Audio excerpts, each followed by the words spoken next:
Assalamualaikum, hai, bertemu lagi dalam Dino Beta Channel. Okay, kalau anda tengok hari ini, saya akan kongsikan sedikit tips pemakanan untuk ikan laga, yang mana kalau anda betul-betul perhatikan, teknik untuk kita bagi makan ikan laga ni sebenarnya sangat penting. Bermula pada usia ikan sehari sehinggalah ikan mencapai usia dewasa. Hari ini saya akan kongsikan beberapa fasa dalam kita memberikan makanan kepada ikan laga, sebab akhir-akhir ini ramai yang feedback apabila anda bagi makan pellet ada ikan yang mengalami masalah kembung perut dan mati.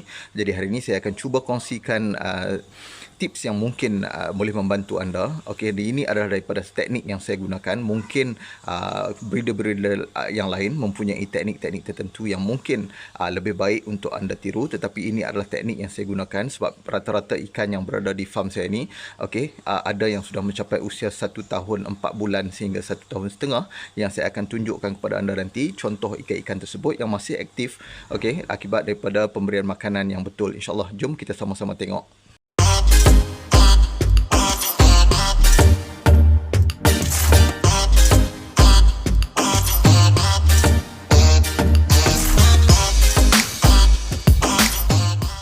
Okey, so untuk pemberian makanan kepada ikan laga ni, kalau anda tengok ada beberapa fasa yang saya akan kongsikan kepada anda nanti, yang saya akan ceritakan dengan lebih jelas supaya anda nampak agar kita punya pemberian makanan ni lebih berjadual dan boleh membuatkan ikan kita cepat dalam proses tumbesaran dan ikan akan bertahan dengan lebih lama. Kalau anda tengok di sini, saya ada ikan wild yang saya akan kongsikan kepada anda nanti, ikan yang telah berusia lebih daripada usia setahun, yang kita akan tunjuk saiznya yang sangat besar berbanding dengan ikan laga yang jenis moden. Walaupun ikan ni bukanlah jenis giant, tetapi saya akan tunjukkan kepada nanti.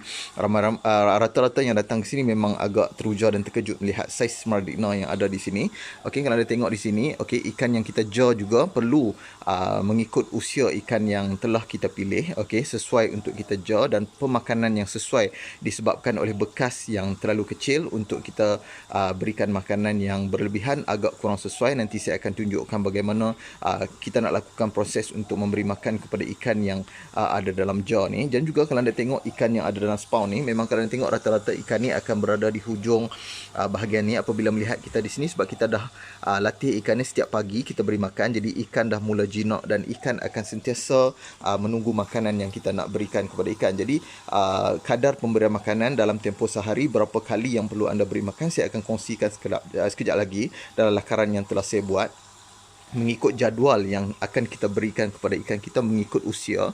Kalau anda tengok di sini juga, ini adalah ikan yang telah kita pamerkan. Jadi untuk ikan yang kita pamerkan ni memang dah berusia lebih daripada 4 bulan. Dan juga kalau anda tengok air di dalam bekas ni, alhamdulillah sentiasa dalam keadaan yang bersih dan terjaga apabila kita bagi makan yang betul dan juga kita bagi makan tidak melebihi had yang sepatutnya untuk ikan laga kita. Jadi ikan laga akan mempunyai saiz yang sangat baik. Dan juga kalau anda tengok rata-rata yang datang ke sini mungkin akan mengatakan ikan di sini banyak jenis giant, tapi sebenarnya bukan jenis giant. Ini adalah jenis pelakat biasa, tetapi saiznya sangat besar akibat pemberian makanan yang kita susun secara berjadual untuk ikan kita. Yang juga ikan female, kalau anda boleh tengok di dalam bekas ni, saiz ikan female alhamdulillah okey, mencapai saiz yang sangat besar. Okey, walaupun ini ikan pelakat biasa. Dan juga saya akan tunjukkan nanti ikan yang telah berusia 1 tahun setengah yang masih aktif. Okey, yang mana kalau anda bagi makan secara betul, insya-Allah ikan akan sentiasa sihat dan juga boleh mencapai usia yang lebih tinggi daripada yang anda selalu alami, iaitu masalah pemberian makanan ni yang boleh menyebabkan usia ikan menjadi lebih pendek, dan juga ikan akan cepat mengalami penyakit seperti kembung perut dan juga masalah-masalah seperti dropsy, dan juga ikan akan cepat matilah. Okey, so di depan saya ni saya ada sediakan contoh-contoh makanan yang perlu ada di rumah anda ataupun di farm anda sekiranya anda betul-betul nak serius dalam dunia ikan laga, yang mana anda perlu mempunyai makanan yang cukup untuk ikan laga. Kalau tak, anda mungkin akan mengalami masalah dalam membesarkan ikan laga, dan juga untuk memberikan makanan yang sesuai kepada ikan laga anda agar ikan tersebut sentiasa sihat dan juga tumbesaran ikan terjamin. Iaitu kalau anda tengok di sini, apa yang anda perlukan adalah makanan seperti BBS. Okey, ini adalah BBS adalah makanan asas untuk fry anda. Okey, sebab ini adalah makanan yang paling bersih untuk ikan laga berbanding dengan makanan-makanan yang lain, makanan hidup yang lain. Disebabkan makanan hidup hidup yang lain bukan tak bagus, tetapi kita perlu bergantung kepada cara bagaimana kita dapatkan makanan tersebut dan juga dari mana kita dapatkan makanan tersebut. Ini adalah antara pilihan terbaik untuk fry. Okey, kalau kita tengok makanan yang jenis BBS ni, di sini saya dah buatkan 3 fasa daripada pemakanan ikan, iaitu bermula daripada usia fry yang bermula daripada usia sehari sehinggalah ke usia 30 hari. Okey, untuk fasa pertama ni kalau anda tengok di sini saya dah tuliskan, mungkin breeder-breeder lain mempunyai teknik yang berbeza, tetapi ini adalah perkongsian berdasarkan apa yang saya lakukan di farm saya, yang mana kita memilih makanan mengikut usia ikan, dan juga alhamdulillah setakat ini memang ikan-ikan kita memang hidup dengan baik dan juga boleh bertahan lebih lama lah berbanding dengan ikan yang mungkin tidak diberi makanan secara berjadual. Okey, kalau anda tengok di sini untuk fry yang berusia sehari sehingga 15 hari, saya hanya beri makan BBS sekali sehari, okey, untuk mengelakkan fry tersebut overfeed. Okey, kalau anda bagi makan 2 kali sehari, mungkin fry akan tetap makan, tetapi lebih berbahaya kepada fry tersebut sebab saiz fry masih lagi kecil. Yang kedua adalah bermula pada usia 16 hari sehingga 30 hari, okay, kita akan mula bagi makan 2 kali sehari untuk mempercepatkan proses tumbesaran fry kita. Sekejap lagi saya akan tunjukkan contoh fry yang telah mencapai usia sebulan dan kita akan tengok saiz fry tersebut. Okey, so di depan saya ni adalah contoh fry yang berusia baru masuk sebulan, yang mana saya hanya berikan pemakanan BBS sahaja kepada fry yang berusia sehari sehingga usia sebulan macam ni. Kalau anda tengok sekarang ni, bila ikan dah mula mencapai saiz sebesar ni, untuk masuk kepada usia melebihi sebulan, kita dah boleh bagi makan makanan yang sedikit besar, yang mana kita akan tengok di dalam fasa kedua sebentar lagi. Okey, so di dalam fasa kedua, iaitu yang saya panggil sebagai fasa untuk peringkat junior, yang mana kalau anda tengok di sini, pemilihan makanan adalah berasaskan umur ikan, iaitu umur daripada 31 hari ke atas sehingga usia 90 hari, iaitu daripada sebulan sehingga ke 3 bulan. Jadi untuk peringkat ini adalah antara peringkat yang perlu anda beri makan dengan betul supaya peringkat ini tumbesaran ikan akan lebih baik hingga mencapai usia masuk bulan yang ke-3 sehingga seterusnya, disebabkan pemilihan makanan yang tepat akan membuatkan ikan lebih cepat membesar dan juga anda akan dapat lihat progres untuk ikan anda cepat mutasi dan juga anda boleh jual ikan tersebut setelah mencapai usia matang, iaitu usia dewasa, yang mana anda akan tengok dari segi perubahan fizikal dan juga perubahan dari segi warna ikan. Jadi untuk peringkat junior ni, iaitu pada usia sebulan sehingga ke 3 bulan ni, apa yang perlu kita bagi dalam tempoh 2 bulan ni adalah kutu, cacing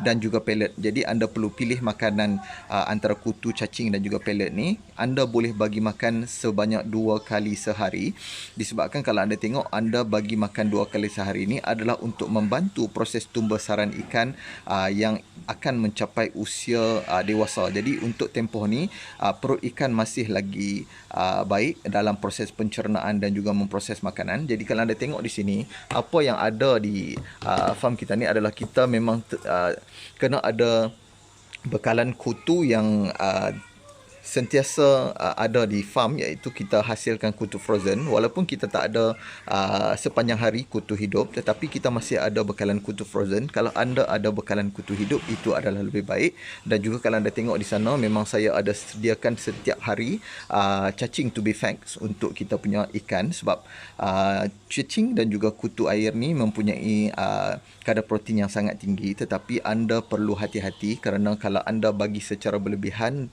kepada fry, nanti juga akan mengakibatkan fry kita ada yang akan mati disebabkan oleh kalau anda bagi kutu hidup yang anda sauk, anda perlu cuci sebaik mungkin, sebab makanan yang hidup ni mungkin akan ada serangga lain yang terdapat dalam air tersebut yang juga tercampur sekali dengan kutu air yang akan dimakan oleh fry kita nanti. Jadi mungkin ikan kita akan mengalami masalah seperti sakit dan sebagainya. Itu adalah tinggi.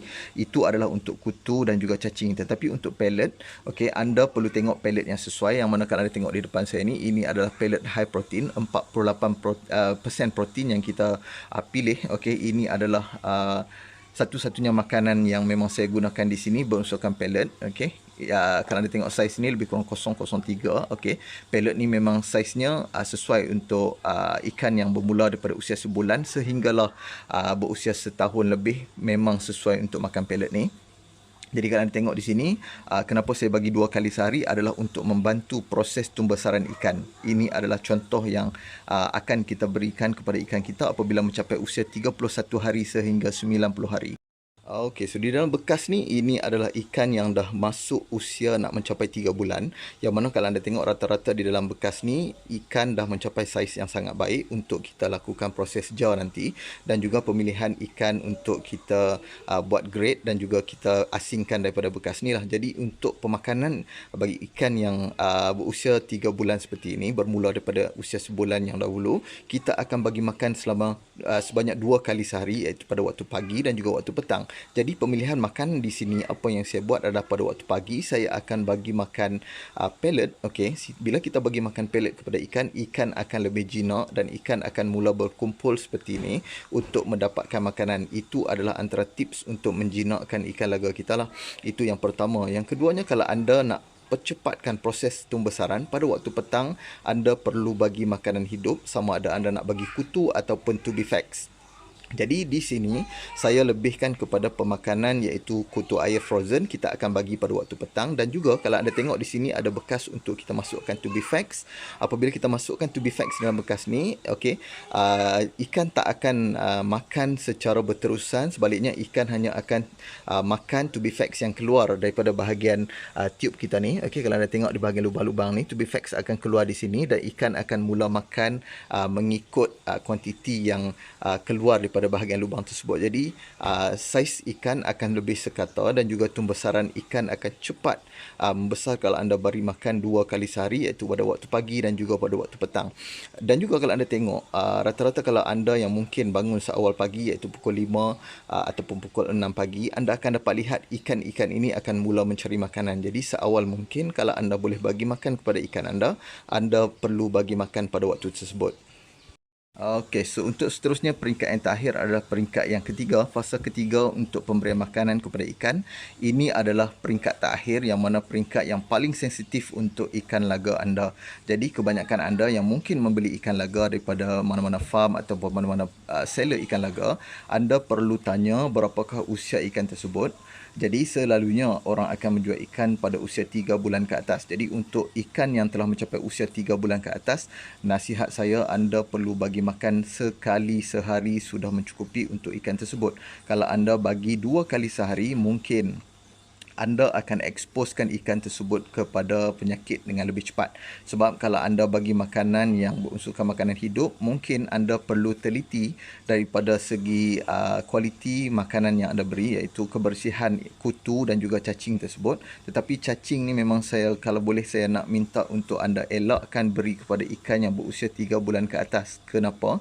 Disebabkan perut ataupun usus ikan yang berusia 3 bulan ke atas ni lebih sensitif dan juga mudah mendapat penyakit kerana proses pencernaannya dah kurang baik berbanding ikan yang berusia sebulan sehingga ke 3 bulan tadi. Jadi apabila ikan sudah berusia 4 bulan ke atas, anda perlu limitkan pemakanan. Sebaliknya anda perlu beri makanan yang tinggi protein, tetapi untuk sekali sehari saja dah mencukupi untuk ikan tersebut. Nanti saya akan tunjukkan contoh ikan yang kita beri makan sekali sehari tetapi mencapai saiz yang sangat baik hanya dengan pemberian pellet 48% protein. Okey, tanpa beri kutu dan juga tanpa anda berikan cacing kepada ikan tersebut, tetapi ikan masih lagi boleh mencapai saiz yang sangat baik. Okey, so untuk pemberian makanan kepada ikan yang telah mencapai usia melebihi 3 bulan, kalau anda tengok di sini, ini adalah untuk contoh kita beri makan ikan yang di dalam bekas jar seperti ni. Okey, saya akan buka dulu tudung untuk bagi anda nampak bagaimana saya bagi makan kepada ikan ni dan berapa banyak kuantiti yang kita bagi makan. Kalau anda tengok sekarang ni, kita hanya perlu ambil sedikit saja, okey, secubit ini saja. Okey, kita perlu masukkan. Kalau anda tengok, cukup setakat ini anda bagi makan untuk tempoh sehari kepada ikan kita, jangan bagi terlalu berlebihan. Sebab kalau anda bagi terlalu banyak, memang ikan akan makan, tetapi anda boleh menyebabkan ikan ni jadi masalah kembung perut dan mungkin ikan akan mati ataupun mendapat penyakit untuk tempoh jangka masa yang panjang. Okey, untuk yang kedua, kalau anda tengok di dalam bekas seperti ni, kita hanya perlu masukkan mengikut berapa banyak ikan yang ada dalam bekas ni. Okey, anda tak perlu bagi terlalu banyak, kita hanya perlu bagi sedikit demi sedikit, okey, untuk pastikan semua ikan dapat makan sekata. Kemudian nanti kita akan tengok setelah habis, kita akan beri sedikit lagi untuk ikan-ikan yang mungkin belum dapat makanan. Itu untuk ikan yang di dalam spawn ataupun di dalam gabus pembesaran macam ni. Okey, untuk ikan yang di dalam bekas yang besar, okey, kalau anda tengok banyak ni juga sebab saiz ikan tetap sama. Kalau anda tengok di sini, okey, saya ambil contoh ikan jenis samurai ni, kita masukkan, okey, cukup untuk seekor ikan dan untuk tempoh sehari. Kalau anda bagi terlalu banyak, anda boleh menyebabkan air ni cepat kotor dan juga makanan yang tersisa akan turun ke bawah dan boleh menyebabkan air ni menjadi tercemar lah. Okay, ini antara contoh bagaimana kita bagi makan kepada ikan yang di dalam suteng, ikan di dalam jar dan juga ikan yang di dalam bekas pembesaran seperti ini. Okey, kalau anda tengok di sini, ini adalah peringkat pertama iaitu ikan yang baru masuk usia 3 bulan. Okey, ini adalah contoh ikan yang kita tunjukkan kepada anda mengikut peringkat umur iaitu 3 bulan. Yang ini adalah berusia 5 bulan. Kalau anda tengok dari segi fizikal ikan memang sangat-sangat berbeza disebabkan oleh pemakanan yang kita berikan. Walaupun ikan sama adalah daripada jenis pelakat, ini adalah ikan yang dah masuk usia menjangkau 7 bulan. Okay, dari segi physical size anda tengok, saya ambil contoh dari segi ikan yang jenis pelakat untuk saya tunjukkan kepada anda. Ini adalah ikan yang dah berusia setahun 4 bulan. Okay, di mana kalau anda tengok sini, ikan masih lagi aktif buat buih. Walaupun kalau anda tengok physical ikan ni memang dah sangat-sangat tua, okay, tetapi ikan masih lagi aktif dalam bekas. Kalau anda tengok di sini, ini adalah ikan daripada jenis Smaragdina copper, iaitu saiz ikan ni juga sangat-sangat besar kalau nak dibandingkan dengan ikan-ikan yang wild yang lain. Memang saiz amat-amat besar. Kalau anda tengok di sini dari segi panjang ikan dan juga saiz ikan tersebut, walaupun ikan adalah jenis ikan wild. Okay, ini adalah ikan yang saya berikan makanan jenis pellet sahaja, okay, daripada usia 3 bulan sehinggalah ikan mencapai usia paling tinggi, usia 1 tahun 4 bulan yang di sini. Ada yang dah mencapai 1 tahun 6 bulan pun ada. Okay, jadi ini adalah contoh pemberian makanan mengikut usia ikan yang kita praktikkan di sini dan anda boleh lihat sendiri contoh ikan yang ada di depan saya ini. Dan juga kalau anda tengok di sini macam saya tunjukkan kepada anda, okey, ini adalah ruangan ikan yang jenis wild yang mana saya masukkan sekali. Okey, ikan ni memang tak ada masalah. Jadi kalau anda tengok di sini, saiz memang sangat besar lah. Okey, kalau nak dibandingkan dengan ikan wild yang lain, sebab di sini juga kita ada ikan wild jenis alien, memang saiz jauh lebih kecil daripada ni. Sebab ikan kita tak belah lama, sebab memang customer kita akan sentiasa dapatkan ikan jenis tersebut di sini. Jadi kalau anda tengok di sini, alhamdulillah, contoh-contoh yang saya tunjukkan kepada anda, perbezaan daripada segi saiz dan juga makanan yang kita tunjukkan kepada anda tadi. Daripada 3 fasa tersebut, anda perlu beri makan dengan betul. InsyaAllah ikan anda akan sentiasa dalam keadaan sihat dan baik, insyaAllah. So, saya harapkan tips yang saya kongsikan kepada anda ni berguna dan anda boleh cuba sendiri. Kita jumpa lagi dalam video-video yang lain dalam Dino Beta Channel. Assalamualaikum.